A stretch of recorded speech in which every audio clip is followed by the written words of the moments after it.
Hi everyone. If you haven't started a single seed yet, you might be thinking, uh-oh, I missed it. I'm too late to grow vegetables this year. Not true. Honestly, you are right on time. You actually have just set yourself up for the easiest way to garden. No starting seeds indoors, no grow lights, no hardening off. Just come out here in the garden and plant seeds right where they're going to grow. These are easy vegetables that grow fast from seed. And if you did start seeds indoors, you're still right on track. This just gives you even more to plant.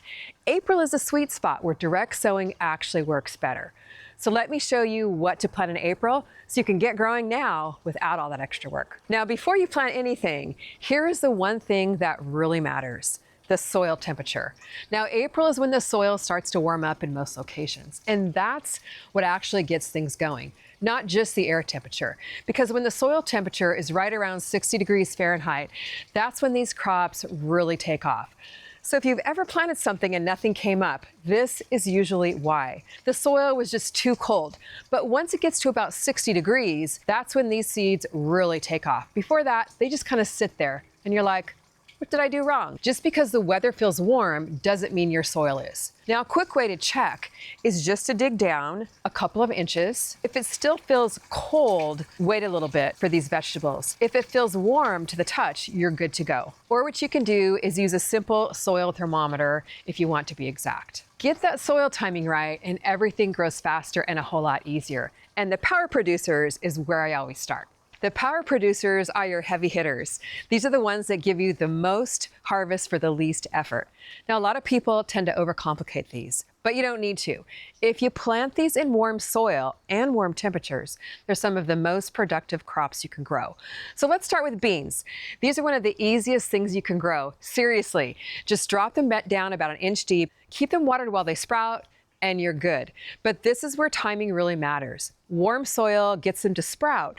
But once the air warms up, think days in the 70s, staying above the 50s at night, that's when they really take off. Now, I just planted some edamame beans here a few days ago, and they were just popping up yesterday. But you know what? Something stole them overnight. You can see the little shells of the edamame right here. So it's so frustrating. I think it might have been some slugs or snails. So I'm gonna have to lay down some more Sluggo Plus for those. So I'm gonna pop in some more. It always kind of amazes me how fast these go when the soil temperature is right. Now, we love edamame. We eat a lot of it. It's super high in protein and fiber. We'll just boil it, snack on it, toss it in salads, and honestly, it's just so easy to grow, which makes it even better. And you can plant a new round every couple of weeks and keep the harvest going so you're not getting everything at once. That's kind of a simple way to keep food coming in. Now, there are a few types of beans. Bush beans like edamame stay very compact, really easy to manage. I'll sometimes give them a little light support like this bamboo arch trellis here. So we'll just pop these in about an inch down. They'll grow very quickly with these warm temperatures we're having right now. Once your bush beans start growing, you'll be harvesting by the bushels, and there's so many delicious varieties you can grow. There's some of my favorites right up here in this text box. So get those planted and you're gonna absolutely love them. Now, besides bush beans, pull and runner beans climb quickly, like these scarlet runner beans right here. Gorgeous red flowers, tender beans. The pollinators absolutely love them. And for these, you'll want something sturdy, like this trellis here. Cattle panels work great too. So even though I've already got a scarlet runner bean growing here, I'm gonna pop in a couple more seeds. Now, the soil temperature again is nice and warm, and these should be up literally within a couple of days. These grow so fast. They're so easy. The bean seeds are so pretty. They're one of my favorites, and I know a lot of you have grown these along with me over the years. So the beans grow super fast once they start coming on, so you do have to check them daily, because before you know it, they're gonna get out of control. They really taste best when they're picked young and small. They're super tender, and we love them steamed or sauteed with just a little bit of butter and salt and pepper. They're absolutely delicious. You'll be picking some scarlet runner beans in about 6 to 8 weeks. Now, if your beans just sit there and don't grow, like this one right here, it's always cold soil or too much moisture. So this one has been actually sitting here for several months, and it looks like it's just rotting out. So I used to think I messed up something when they didn't germinate like this. Nope. I just planted it too early in soil that was too cold. So with the warm soil we have now, the ones I just planted will pop up in no time. Next power producer that will give you a ton of food for your garden are cucumbers. These are so easy. What I usually do is plant a couple of seeds in one spot. So you definitely can plant a lot of these from transplant, but what I found is sometimes when you plant seeds, they end up catching up to the transplants pretty quickly because they grow so fast in the warm soil. So right down here, I actually had popped in a few cucumber seeds a couple of weeks ago. You can see I have two here. So what I'm going to do is just snip the shortest one and leave this one to grow. Now I know that's kind of hard, but that is a smart thing to do because what that will do is open up space for the roots, for the cucumbers to climb, and that way things don't get crazy tangled. And you'll be harvesting cucumbers in about 50 to 60 days. I like growing varieties like this Diva and Pick a Bushel.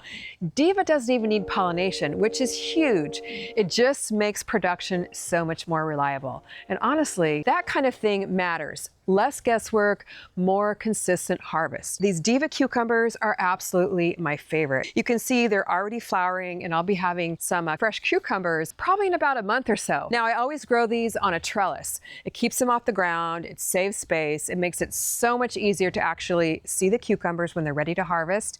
And once they get going, the harvest just keeps coming in.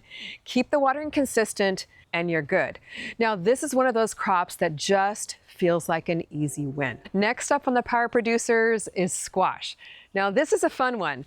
I usually plant a few seeds about an inch deep and give each spot about 2 to 3 feet. And they're going to need the space. Once they come up, just keep the strongest one and thin the rest like you do with the cucumbers. Now there's two types of squash. Summer squash, like zucchini, cocozelle, round zucchini, the scallop squash here.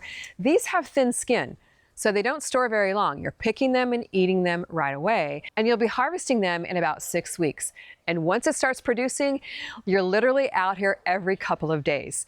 Now, winter squash I have over here on a trellis. You don't actually grow them in the winter. You actually grow them in the summer and store them in the winter, thus the name winter squash. So over here, I have planted some butternut and spaghetti squash. Acorn squash is also a winter squash. Now these do have thicker skin, so they store really well, but they do take longer, more like 80 to 100 days.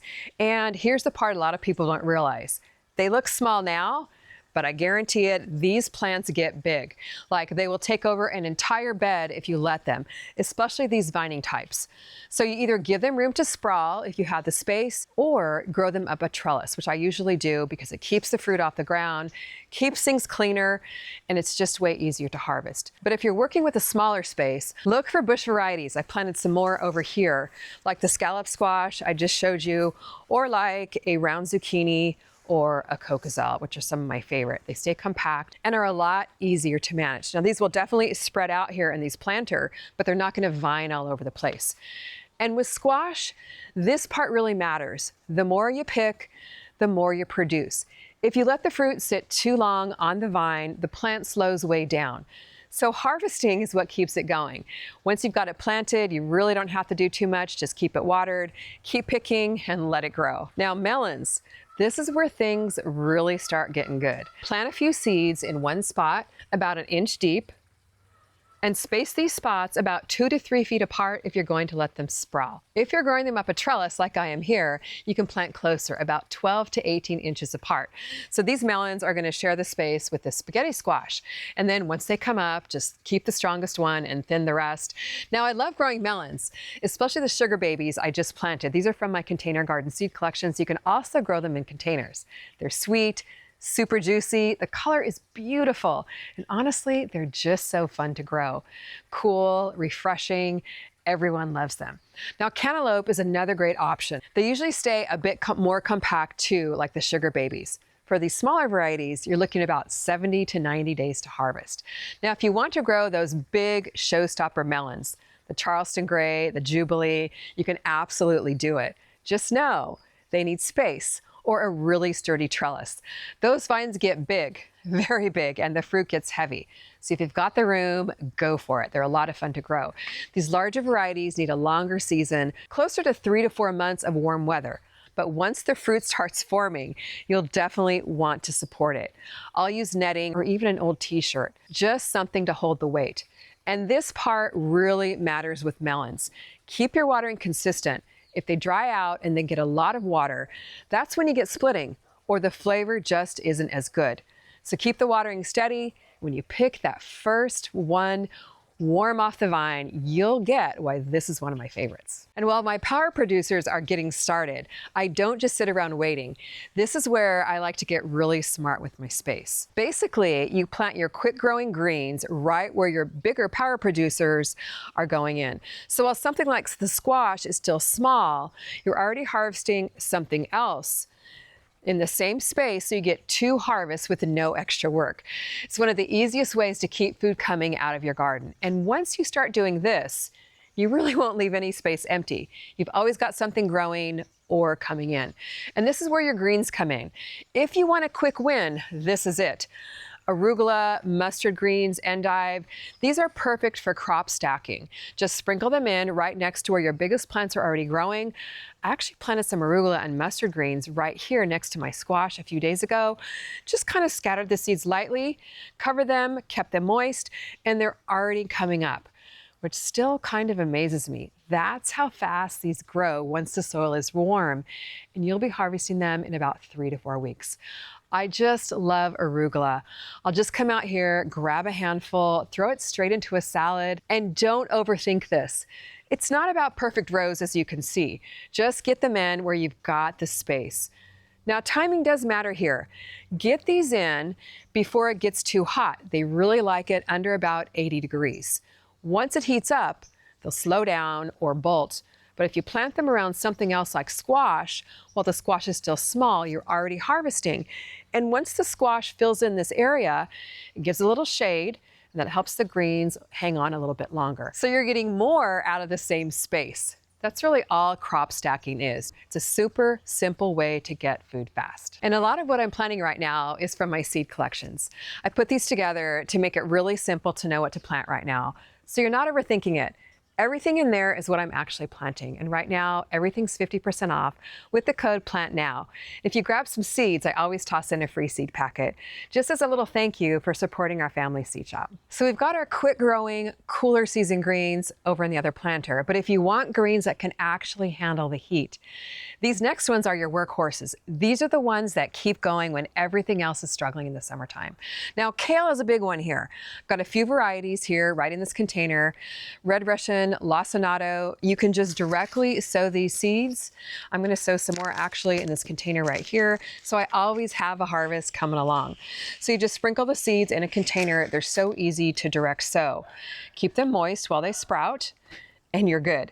So I'll usually stagger these a bit, so I'll have one container growing and one container ready to harvest, and then I'll plant another one a few weeks later with maybe a different variety. So I've always got something going. And you can even mix varieties in containers, which I think is kind of fun because you have different colors, different textures, all in one container.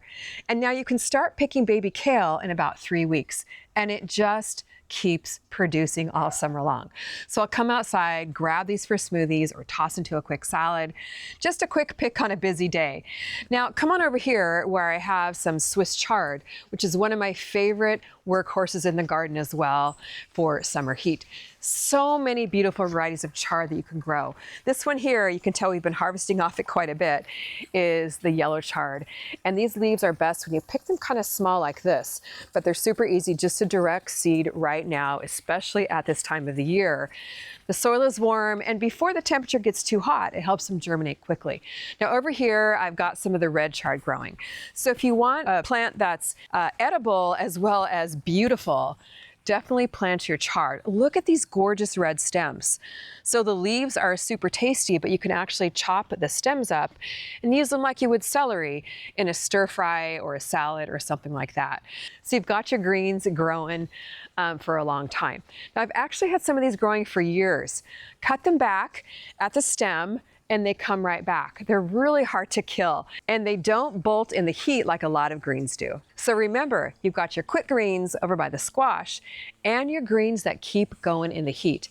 That's how you keep the harvest going all summer long, but it's got to start now in April. Now let's talk root crops, things like carrots, radishes, beets, and peas. These are really easy to direct sow. I actually just pulled my peas. It got too hot for them here in Southern California. We're kind of past that cool weather window, but if you are in a cooler climate that's staying under 80 degrees, you've still got some time with the root vegetables and the peas. They really do like that cooler weather. Now, I'm not going to go into all the details here. I covered that in the March planting video, so I'll link to that below if you want to check it out. All right, now that you've got your greens in, don't stop there. Get your herbs in too. You can direct sow things like parsley, cilantro, dill, and chives in containers, or you can pop seeds into raised beds. But just know, they do a little bit better on the cooler side. So if it's already heating up where you live, just tuck them in where they get a little bit of shade. But this time of year, I like to focus on basil. This one's a staple for me. Just wait till your days are at least in the 70s, your nights are at least in the 50s, and your soil is warm, and that's basil weather. Now, basil is very easy to direct seed. Just sprinkle a few seeds in your nice warm soil. I'm going to plant culinary basil here at the back of the garden bed. And then all you have to do, because the seeds are really tiny, is just kind of lightly rake them in with your fingers. Now, this is a perfect spot for basil because it gets kind of partial shade here, and sometimes it needs a little bit of dappled shade so it doesn't get overly heated.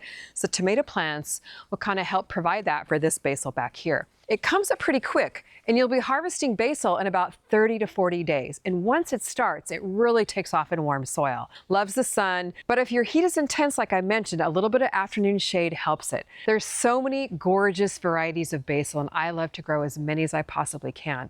I like to mix it up in the same garden bed.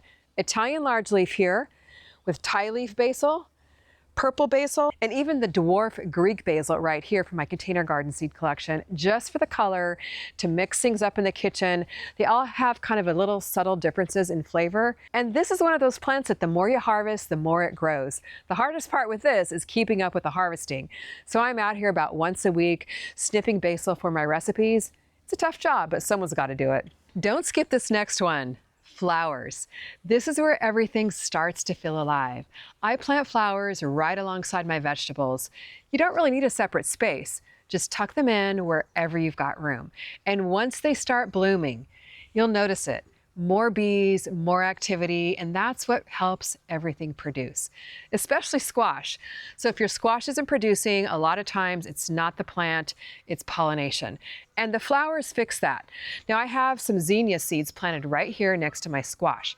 I love zinnias. The color just makes me happy every time I come outside. They're super easy in warm soil to direct sow, and they just keep blooming all summer long. And then there's the nasturtiums. These are a good one for the early spring. The whole plant is actually edible. The leaves in salads, the flowers, so good. Just kind of peppery, and they're easy to get them in once the frost is gone and the soil is warm. Just pop the seeds here, push them down about a half an inch or so. And a lot of time, my nasturtiums self-seed, so I don't have to keep planting them year after year. Now, if it's hot where you live, they really do well in a little bit of partial shade. It helps them last longer. And they just look so pretty, kind of spilling over your garden beds or over your brick walls. And then there's sunflowers. I usually have a huge giant one that volunteers right here in the corner of our fountain. These are so much fun too. They absolutely love the heat. So just in case my volunteer doesn't come up, I'm gonna pop in some black oil sunflower seeds here at the back of my garden bed. So they're great to plant the back of garden beds to bring in the pollinators so they don't shade out your other vegetables. And I also love the mini teddy bear sunflowers, which are good to plant around the edge of your garden bed. Now the black oils get about 7 to 10 feet tall. And these are your classic seed type sunflowers that the birds love to eat, or you can eat them too. But the teddy bears are different. They're dwarf sunflowers. They're only about 2 to 3 feet tall, and they make a perfect edging for your raised beds. So you just have to push the seeds in the soil, water them in, and let them grow. They're so easy. Sometimes they'll just pop up on their own, like my volunteers here. Now, flowers just take everything up a notch. The garden looks better, and it produces better too. A quick note on transplants. If you've already got tomatoes, peppers, eggplant started, you're ahead of the game. I just planted mine this past weekend. My soil's warm enough. Just don't rush them into cold soil. This is where people get a little tripped up. Planting early doesn't always mean earlier harvest. They're waiting on warm soil. So let the soil catch up and warm up and then plant. And then they'll actually take off a lot quicker. And if you're still in that cooler weather window, I break down everything you can plant in cooler temperatures by zone in my March planting video, and I'll link that below. So that's your game plan for April. Get these seeds in. Don't overthink it. Just keep it simple and let the garden do its thing. If you need seeds, my seed collections are linked below. And make sure to tell me in the comments, what are you going to be planting this month? I always love seeing what you've got going in your garden. Thanks for hanging out with me today. I'll see you next time in the garden.